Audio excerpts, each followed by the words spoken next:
Donc, j'ai devant moi 2 œufs, OK? Il y en a un qui est fertile, puis il y en a un qui ne l'est pas. Est-ce que vous êtes capable de deviner lesquels? Je donne 3 secondes. 3, 2, 1. Si vous avez choisi cet œuf-là, vous aviez raison. OK? Donc, si on le regarde, il y a plusieurs différences. Donc là, cet œuf-là, j'ai pas peur de le tourner ou de le manipuler parce qu'il est infertile. Juste quand on regarde son apparence générale, oui, il est bien calcifié, mais il y a des petites bosses dessus. Il y a des petites aspérités ici. Oui, il est blanc, là, mais il est beaucoup plus transparent que l'autre. Mais surtout, il est beaucoup plus petit. OK? Donc ça, c'est les différences visuelles que vous pouvez voir. Mais si jamais il y a un œuf qui a de l'air fertile, mais que vous avez des doutes, ben il y a une méthode pour déterminer avec certitude s'il est fertile ou non. Puis si jamais là, vous n'êtes vraiment pas certain, ben incubez-le donc pareil, l'œuf. Hein, ça ne fera pas de mal s'il n'y a pas de vie à l'intérieur. Mais au mieux, il y en a de la vie, puis venez de la sauver à la place de jeter cet œuf-là directement dans la poubelle. OK. Donc, la méthode pour vérifier si les œufs sont viables ou non, ça s'appelle le candling en anglais. Je m'excuse, je connais pas le terme en français malheureusement. OK?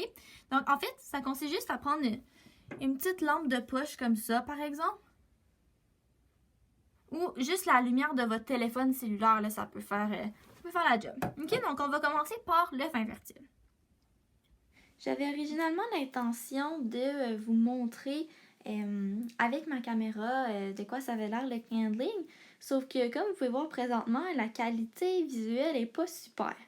Donc, je vais garder l'audio que j'avais, mais je vais vous parler avec une image. C'est peut-être moins le fun visuellement, mais c'est le même message que je vais vous transmettre. Donc, comme vous voyez sur l'image ici, l'œuf il est très très jaune à l'intérieur. Vous allez voir, il est jaune, vous avez beau le tourner de côté ou pas, là, vous n'allez pas rien voir à l'intérieur. C'est jaune, c'est vide, il n'y a absolument rien. OK? Donc ça, c'est l'œuf infertile. Et maintenant, si on va à l'œuf fertile, il y a toute une différence. Est-ce que vous voyez le petit anneau rouge maintenant dans le centre? Hein? Le petit anneau rouge, là, ça veut dire que l'œuf est fertile et qu'il y a un bébé qui va se développer à l'intérieur. Oui, c'est vrai, il y a de l'air encore majoritairement jaune à certains endroits, mais au centre, il y a un anneau rouge très distinct qui va devenir votre petit bébé gecko éventuellement.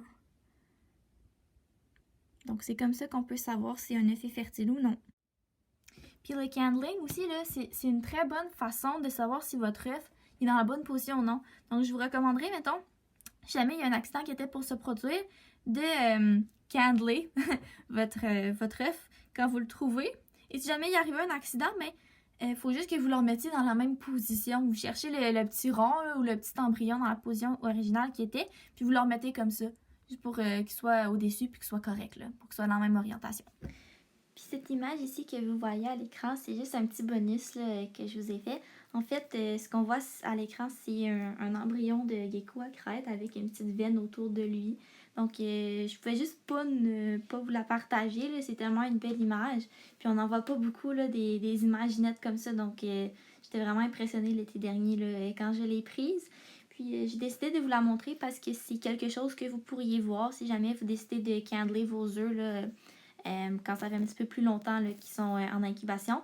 Mais encore une fois, je voulais juste mentionner qu'il faut vraiment que vous fassiez attention quand vous les manipulez parce que ça augmente vos chances là, qu'il y ait des dommages qui soient faits à vos œufs.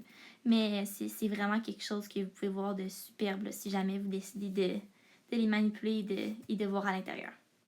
Puis c'est aussi une belle preuve que même des œufs qui ressemblent à ça peuvent contenir de la vie, puis que vous n'avez pas à vous décourager si jamais vos œufs n'ont pas de l'air autant parfait que ceux qui ont été montrés dans cette vidéo.